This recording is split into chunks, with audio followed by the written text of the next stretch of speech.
In the afterlife, everything turned out to be completely different from what he had imagined. There was neither the oblivion that skeptics and atheists talked about, nor the heavenly visions described in various books about the otherworldly space. The picture in front of him was shocking, and this is still the mildest word that could describe what he saw. All it meant was that everything they said about life after death was a complete lie. It wasn't like that at all.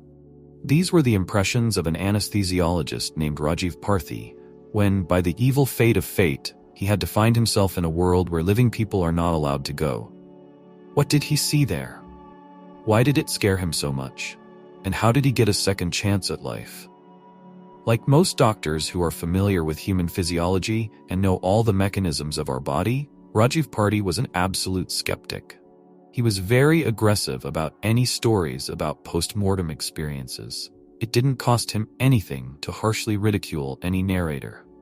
Here's what he himself said about his behavior at that time. In a quarter of a century of work as an anesthesiologist, I have seen hundreds of patients who could die at any minute.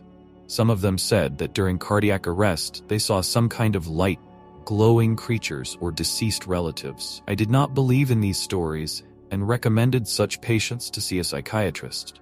However, one day he himself did not feel like laughing. It happened just after Christmas in 2010, when Rajiv suddenly felt unwell, so much so that he had to call an ambulance. The doctors who arrived at the call stated that his health was at risk and insisted on urgent surgical intervention. Being a person familiar with medicine, Rajiv realized that the chances of a positive outcome are extremely low.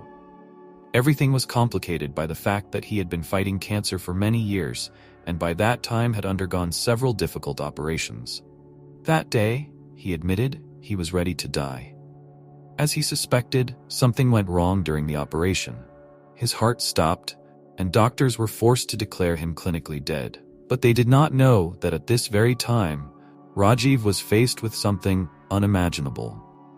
The first thing that struck him was that his soul actually separated from his body and soared to the ceiling of the operating room. At first, he did not even admit the thought that he had died, assuming that one of his colleagues had mixed a hallucinogen into the solution. However, he soon had to abandon this idea, since what was happening did not fit into the framework of hallucinations. Rajiv noted that he thinks too clearly for a person under the influence of narcotic substances. He was gripped by questions. How does he even think? How can he hear and see what's going on around him?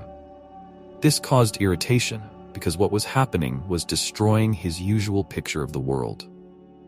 It was difficult for a skeptic and an atheist to accept the fact that there is a world beyond physics, and even more so to admit to himself the existence of a soul. Suddenly he was seized with fear. What will happen next? Will he be able to return to his body? How will the relatives react to his death?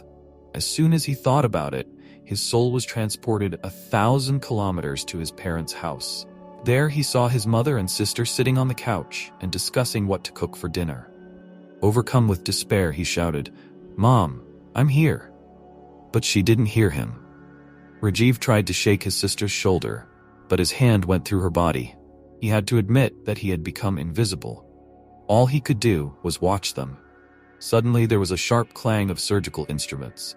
He turned around and saw the operating room, where doctors were still trying to bring him back to life.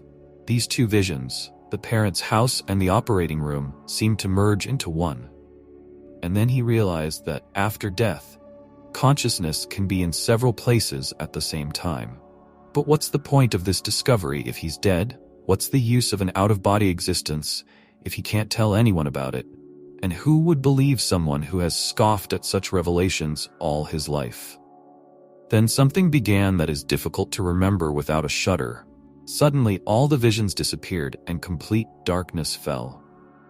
For a brief moment, Rajiv Parthi even thought that he was returning to his body, but it turned out not to be so. With horror, he discovered how something terrible was coming at him from the depths of darkness with incredible speed. He couldn't figure out what it was, but he felt a wild fear. The phenomenon was accompanied by thunderclaps, which made his soul tremble in panic. Suddenly, an invisible cold wind picked him up and carried him to the edge of the fiery abyss. Terrified, he tried to move away, but some force pushed him to the edge, as if about to throw him into a flaming abyss. He had never felt such fear before. Rajiv desperately asked himself the questions. Where is the light tunnel? Where are the angels who are supposed to greet the dead? Where are those rosy places that his patients talked about? Everything turned out to be a lie. After death, there is only darkness and an abyss that can incinerate the soul. It seemed that nothing could be worse. But suddenly a metallic mocking voice rang out. You've never loved anyone. Rajiv looked around, but saw no one. However, he realized that these words were addressed to him personally, and unfortunately they were true. He had never loved anyone. He treated his patients cynically, seeing them only as a source of income. Bitterly, he realized that in his entire life he had shown almost no love or compassion. He was only interested in money and power. Even those patients who were near death did not receive sympathy from him. Although he was the last person they saw, Rajiv had to admit that he deserved to be in this hellish abyss. And yet, deep down, there was a glimmer of hope for redemption.